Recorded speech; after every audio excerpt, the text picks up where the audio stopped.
Ngayong araw ay nanakawin namin ni tatay itong helicopter pero hindi lang ito basta-basta na helicopter kasi naghahalaga ito ng $20 million. Wow! Kaya naman ay pupuntahan namin iyon pero hindi magiging madali ang gagawin namin kasi bawat sulok nito ay may mga bantay na mga gangster. Patay! Yari! Kaya para maging successful ay mapapalaban kami sa mga bantay doon.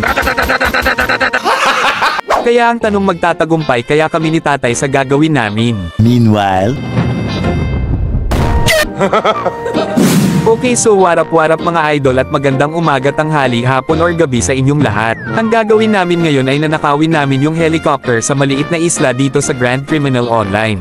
At makakasama natin dito ngayon si tatay at nakikita nyo naman siguro nakatayo sa tabi ko. Pero bago yan ay syempre maghahanda muna kami ni tatay kasi sobrang delikado yung pupuntahan namin mamaya kasi daw maraming mga gangster na nagbabantay doon.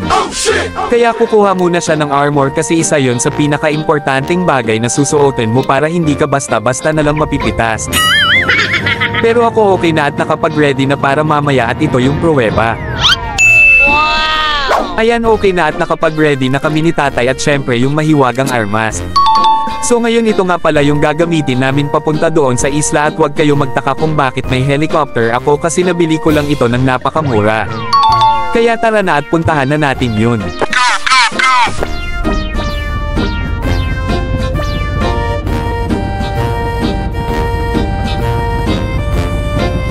So bali may isa talaga akong helicopter kaso lang isa lang pwedeng makakasakay kundi ang driver lang kaya nag-upgrade ako nito na 4 yung pwedeng makakasakay.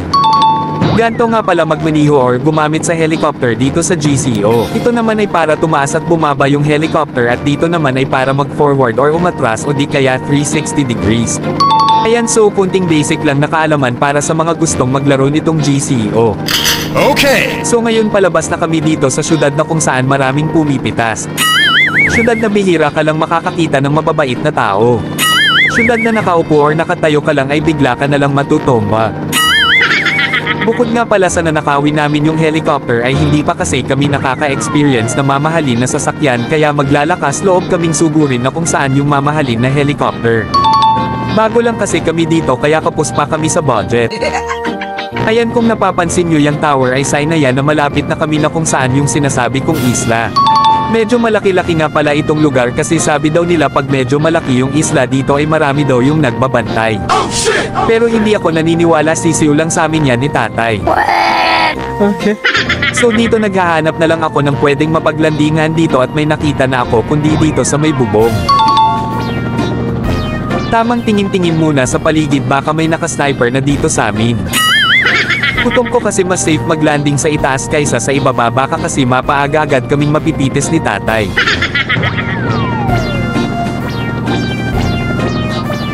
Ayan, nakapag-landing na kami kaya bumaba na agad kami ni tatay dito pero parang may napansin ako dito sa may tower na parang may nakatayo kaya ayun sinubukan ko itong tirahin baka kalaban. So ayun nga, kalaban nga talaga, hindi lang ata kami nakita na naglanding. So ayun, napansin kong naglalag si tatay dito. Kaya nangangamoy ako na lang ata mag-isa. Kaya nag-check muna ako dito sa paligid kung meron bang malapit na kalaban at para safe na din kami makakababa sakaling makakabalik si tatay dito. So ayun, nag-disconnected na nga si tatay. Oh shit!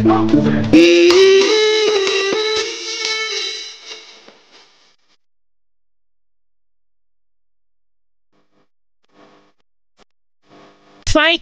That's the wrong number!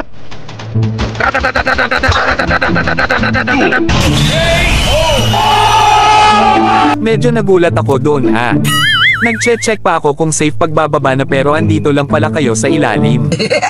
Dito parang nabuhay ulit yung pinitas ko lang kanina sa tower Pitas ka ulit ngayon. Okay, so ayan, kung nakikita nyo yung helicopter ayun na yung nanakawin natin sa naghaalagang $20 million. Ayan, so tamang yuko-yuko lang muna tayo dito. Ayan na nga, sinasabi ko may nagbabantay pala doon banda pero dito hindi ko namamalayan na may bumabaril sa akin dito kaya lumapit ako kundi tapos nagulat ako kasi sobrang dami nila. Kaya sinubukan kong lumaban sa kanila dito.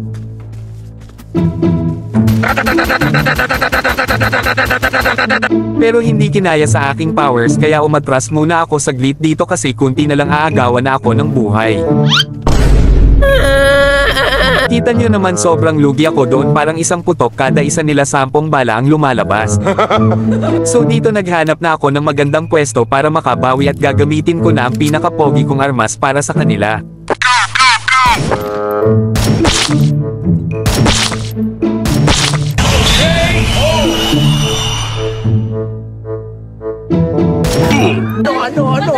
Okay, so ayan, mukhang napitas ko na lahat pero hindi ako sigurado kung naubos ko ba. Kaya titignan ko lang para makakasigurado na wala ng kalaban.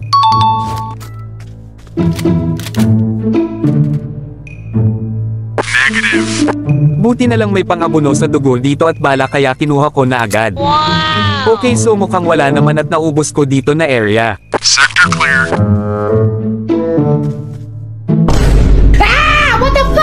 Putik na yan, kinabahan ako, kala ko kalaban na di ko lang nakita, muntik ko nang mapitas. Si tatay lang pala. Okay, so ayan, ngayon nakabalik na si tatay kaya may kasama na ulit ako ngayon.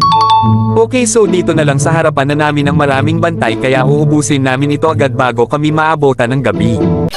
Enemy spotted.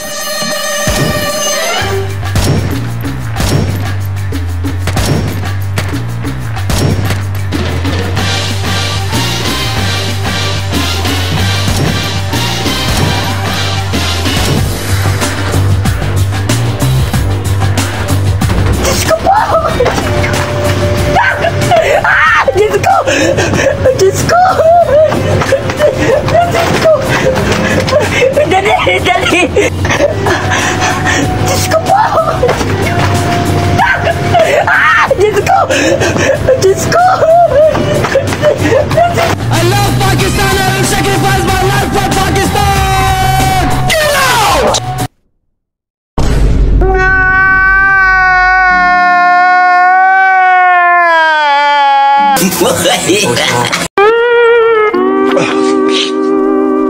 So ayun na nga, medyo nabigo yung ginawa namin ni tatay at palpak talaga tawag doon.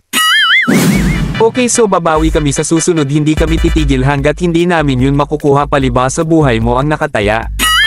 So mukhang dito lang muna sa araw na to mga idol, at maraming salamat sa mga nanunood at mag-iingat kayo palagi at hanggang sa muling pagkikita, paalam. Drop in the money pop shop for a lemon and baby gon' smell blood tread every minute road wave when the people no feel when I hit it every time I see a peer and I hit it to the cannon and nobody give a fuck about the rules. Eat it, get a plums, I'm a two, I'm a cool, but my youngest no boo. When I'm spending they scared, I didn't fuck again, so really anyone nothing but my name, man. I don't give a fuck about a motherfucking hoe.